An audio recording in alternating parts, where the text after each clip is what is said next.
That Tuesday morning started out like any other. The kind of day that slides into the background, blending in with all the others until something happens to tear it apart. The sky was its usual dull gray, threatening rain, but never quite following through.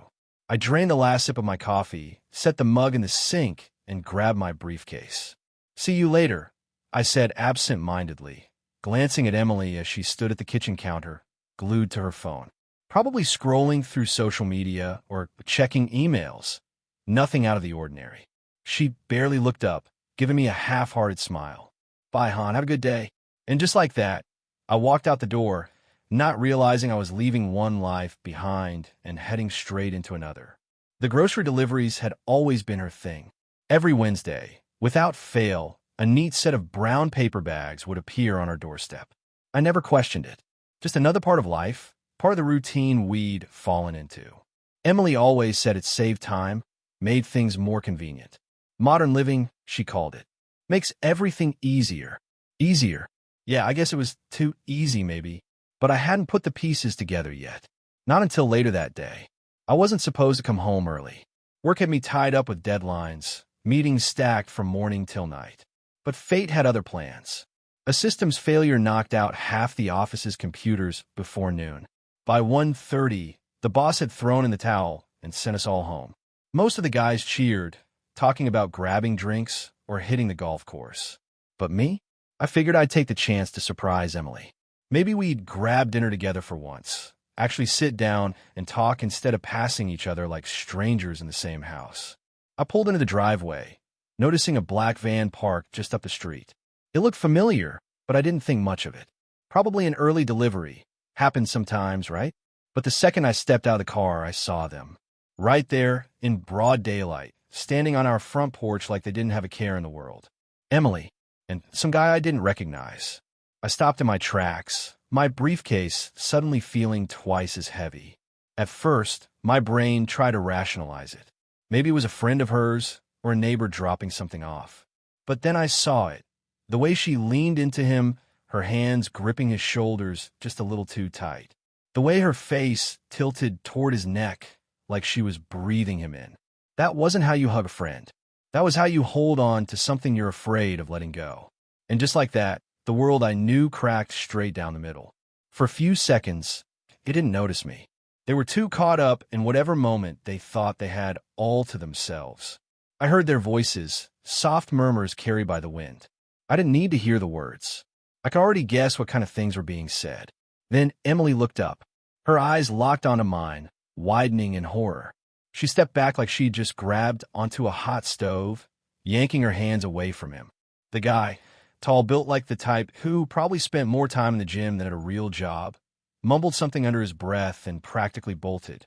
He turned, jogged down the steps, and hopped into the black van, slamming the door shut. A second later, the tires screeched against the pavement as he sped off. I didn't move, didn't chase after him. I just stood there, watching my wife scramble to piece together an explanation before I even said a word. The silence between us stretched so thick it felt like the air had been sucked out of the sky.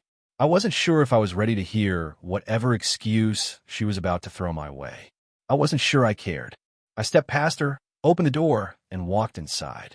Emily hesitated for a second before following, shutting the door softly behind her, like that would somehow seal away what had just happened.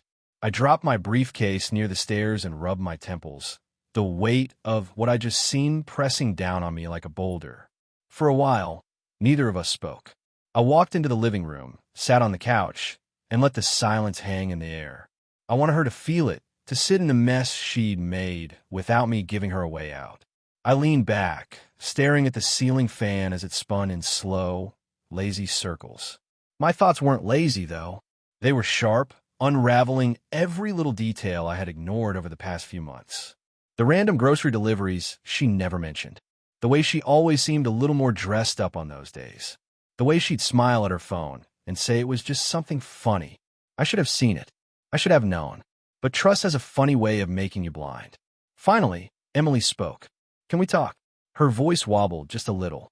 I glanced at her, taking in the way she hugged her arms around herself, guilt plain as day on her face.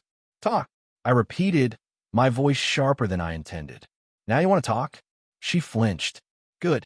She opened her mouth, probably to say something rehearsed, but I didn't give her the chance. Tell me, I said, my voice eerily calm. Didn't mean for me to what? Walking on it? Or did you not mean for it to happen at all? Her face crumpled, like she didn't know which answer would hurt less. I didn't mean for this, she whispered. I swear. It just happened. I let out a cold, humorless laugh. Just happened. That's the excuse. She nodded, tears welling up in her eyes. I never wanted to hurt you. I clenched my jaw, my hands gripping my knees so hard my knuckles turned white. You brought him here. To our house. To our doorstep. It was not like that, she pleaded, stepping forward. I stood up so fast she froze in place. Then tell me what it was like, Emily, I said, my voice dangerously low. Because from where I was standing, it looked like you were making yourself pretty damn comfortable. She wiped at her face, shaking her head like she could somehow erase what had just happened. It did not mean anything, she whispered. I scoffed.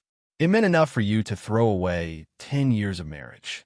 She let out a choked sob, taking another shaky step toward me. I love you. I stared at her, feeling nothing but a hollow, empty space where love used to be. You do not get to say that, I said flatly. Not after today. She broke down then, crying harder, her body trembling like she might fall apart right there in the living room. But I did not reach for her. I did not comfort her. I just stood there, watching the wreckage of the life I thought I had, realizing for the first time that it was never real to begin with. And the worst part? I still did not know what hurt more, the betrayal or the fact that I had not seen it coming. She hesitated, her fingers curling into fists at her sides, like the wrong answer might set off whatever fuse was left in me. It wasn't supposed to happen, she said, her voice barely above a whisper. He started flirting, and I guess, I don't know, I liked the attention. I let her words sit there, turning them over in my mind like a rusted coin. Attention, I repeated slowly, letting the weight of it settle between us. And what? I wasn't giving you enough of that. Her shoulders sagged, and she looked away. It wasn't about you. I laughed, the sound hollow and sharp. Of course it wasn't. It never is, right? I stood up, the chair scraping against the floor as I started pacing. Sitting still made me feel like I was going to crawl out of my own skin. Let me guess, you felt unappreciated, neglected. And he just happened to be there to remind you how special you are. Stop, she whispered, her voice cracking. Please stop. But I didn't. Not because I wanted to see her fall apart, but because I needed her to hear this. I needed her to understand what this looked like from my side. You know, I've worked long hours, sure, but I never once thought that would be enough of a reason for you to do this. If you needed attention, you could have told me. But instead, you let some other guy take my place. Her head snapped up, her eyes wild and desperate. He didn't take your place. He never could. I made a mistake, but it wasn't. She stopped herself, like she knew finishing that sentence would only make it worse. You are right, I said, my voice colder than I thought possible. He can never take my place. But that sure as hell did not stop you from giving him the chance to try. Emily let out a shaky breath, and for the first time, I thought she might collapse under the weight of her own guilt. But then she stepped toward me again, her hands trembling as she reached out. I can fix this, she whispered. I can fix us. I stepped back before she could touch me, putting space between us that felt as permanent as the damage she had done. You do not get to decide that. Tears ran freely down her face now, and I could see the panic in her eyes, the slow realization that she had lost control of the outcome. She had bet everything, and now she was holding a losing hand. I love you, she said again, like the words could erase what she had done. I was stupid. I know that. But I love you. I did not want to lose you. I stared at her, trying to understand how love and betrayal could exist in the same breath. Maybe they could. Maybe that is why people stayed in situations like this, because they convinced themselves love could survive even when trust could not. But I did not know if I wanted to be one of those people. I will do anything, she repeated, desperation dripping from her voice. We could go to counseling, we can start over, whatever it takes. Just to not give up on us. I did not answer. Not because I did not have thoughts, but because the thoughts I did have felt dangerous. Instead, I turned back toward the window and stared at the empty street, as if waiting for something, maybe clarity, maybe closure. But neither came. Not yet. I stood there for what felt like forever, watching nothing in particular, but thinking about everything. Behind me, Emily's quiet sobs filled the room. I could hear her pacing now, her steps quick and nervous. She was not used to my silence, and I could feel her unraveling with every second that passed. Then, finally, she spoke again. "You do not even want to try, do you?" I turned slowly, meeting her gaze. Her face was blotchy, mascara smudged beneath her eyes, but regret was not enough. "Try what, Emily?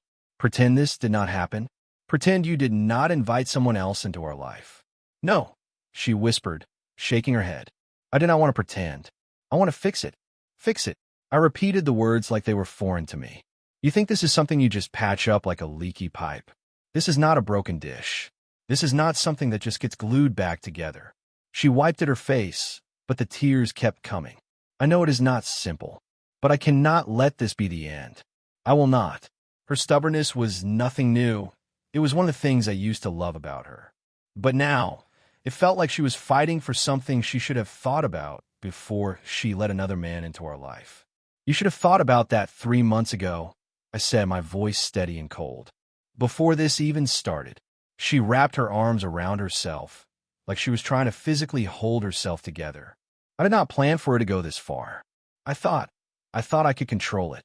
I laughed bitterly. "Control it? You were never in control. You were playing a game and hoping I would never catch on." She let out another broken sob, but I did not move to comfort her. I was not sure I ever would. "I did not love him," she said, her voice shaking. "It was never about that. It was just—" She broke off, like saying it out loud would make it worse. "Just what?" I pressed.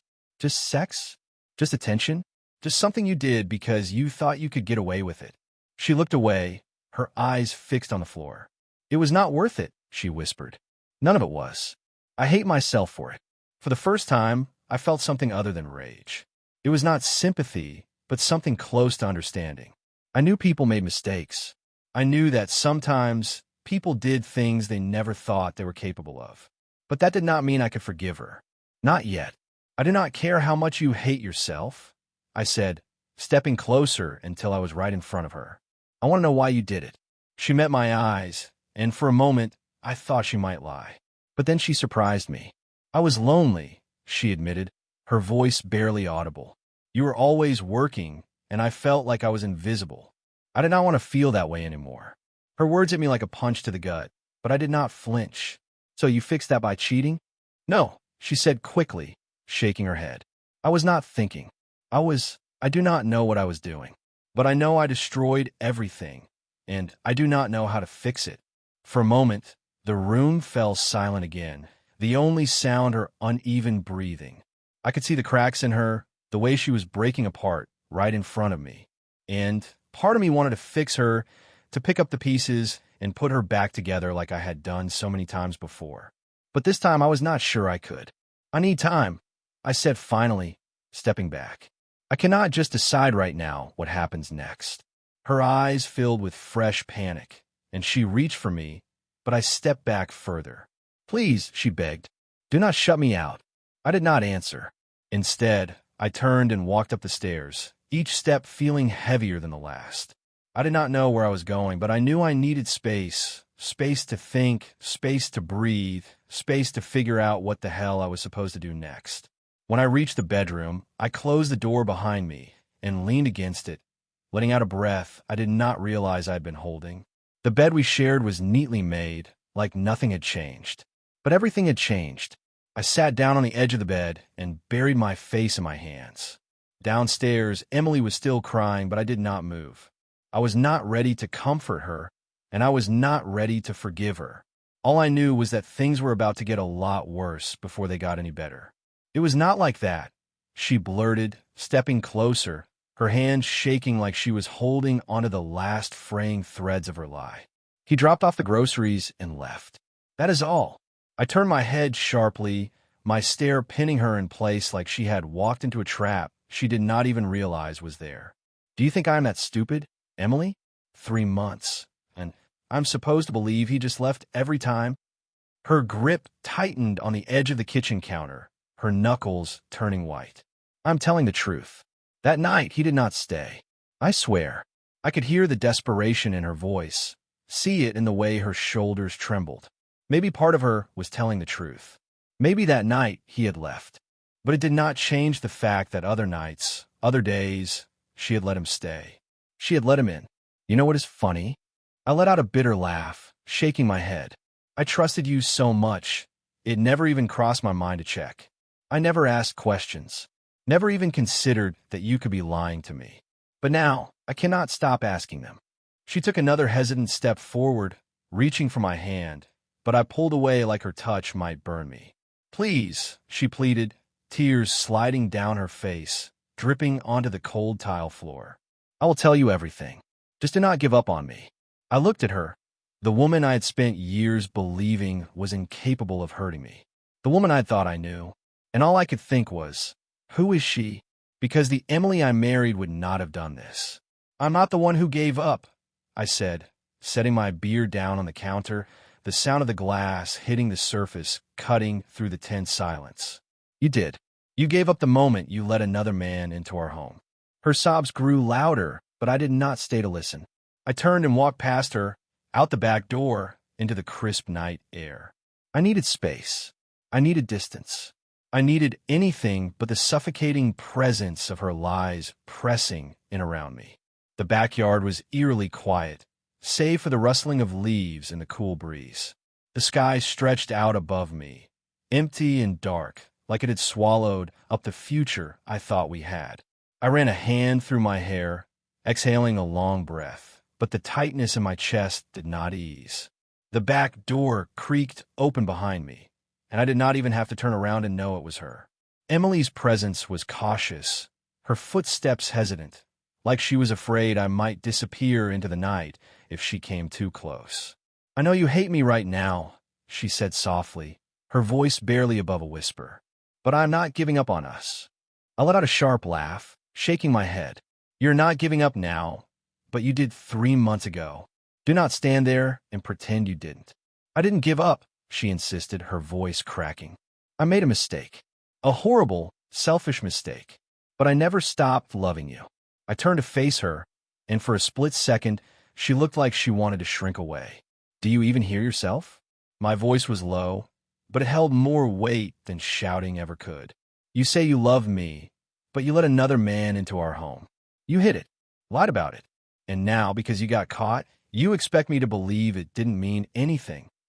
Her eyes welled with fresh tears, but they did not affect me the way they once would have. I used to hate seeing her cry. I used to do everything I could to fix whatever was wrong. But now I felt nothing but the deep, dull ache of betrayal. I didn't love him, she choked out, desperate now. He was just a distraction. I clenched my jaw so tightly my teeth ached. A distraction from what? From me? From our marriage? She shook her head violently, stepping forward again. No, I was the problem. I let myself get caught up in the attention, and her voice broke, and she sucked in a shaky breath. I thought I could control it, but it spiraled, and I did not know how to stop it without you finding out. I stepped closer, my eyes locked onto hers. Well, congratulations, I said flatly. I found out. Her breath hitched, and she looked like she might collapse.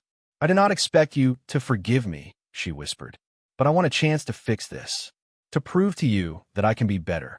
I scoffed, my patience wearing thinner by the second. Prove it how? By making sure the next guy does not get caught.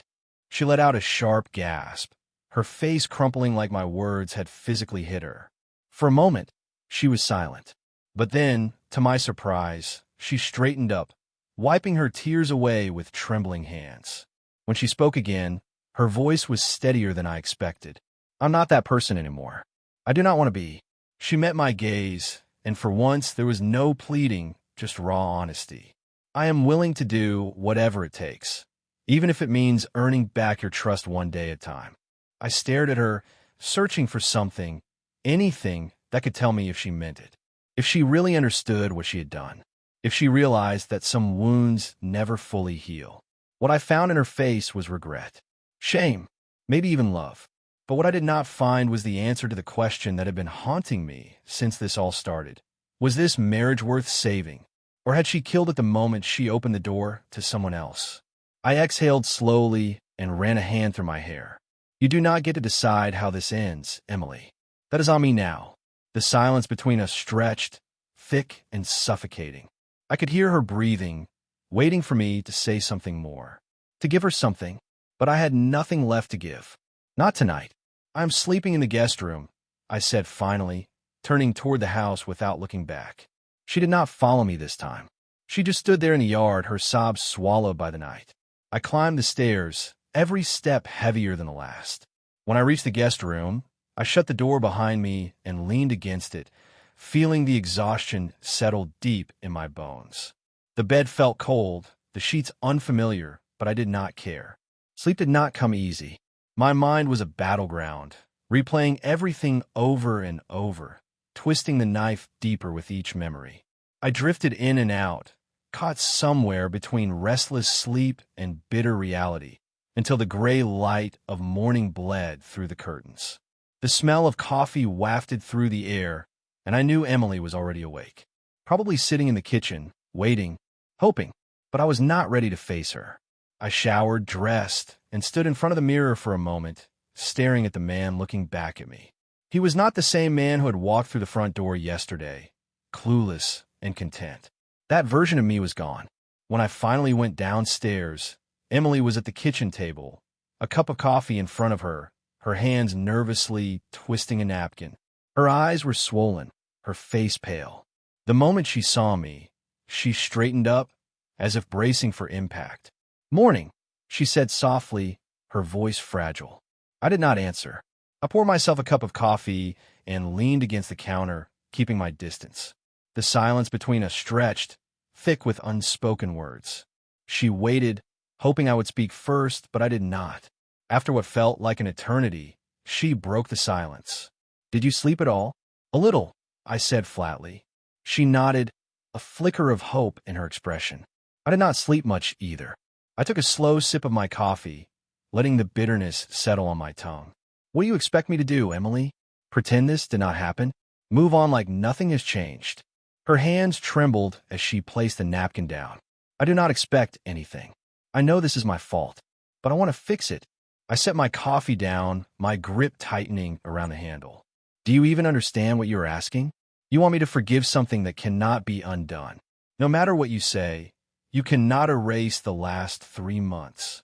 "I know," she whispered, her voice barely holding together as fresh tears welled in her eyes. "But I do not want to lose you. I love you, and I am willing to do whatever it takes to prove that."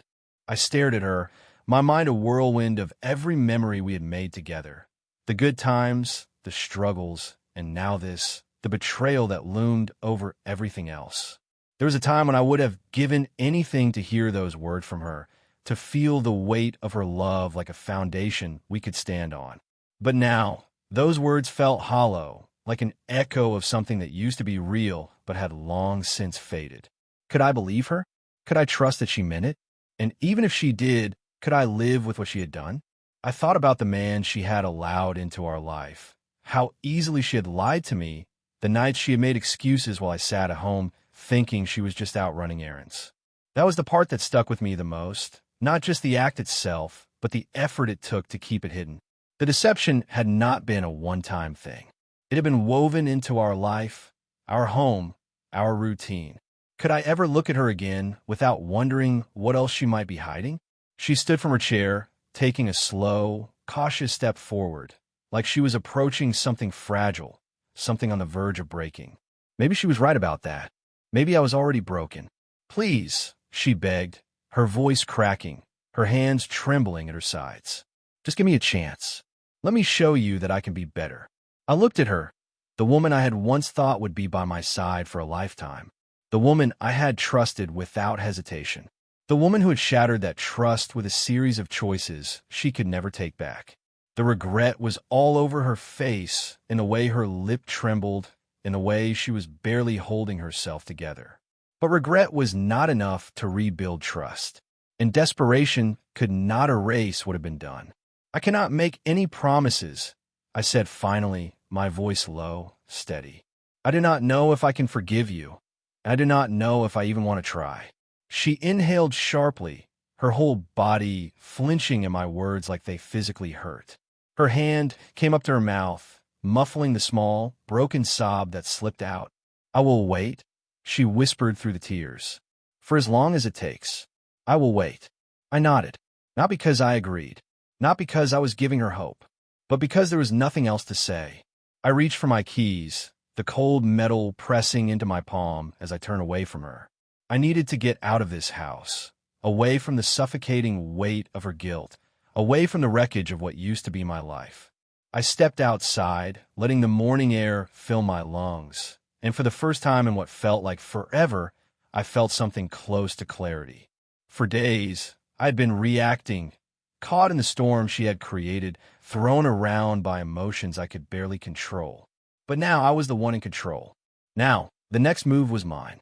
I could stay. I could let her prove herself, give her the time she was begging for, see if there was anything left between us that was worth saving. Or I could walk away, leave the broken pieces behind, and start over. Either way, the decision was not about her anymore. It was about me.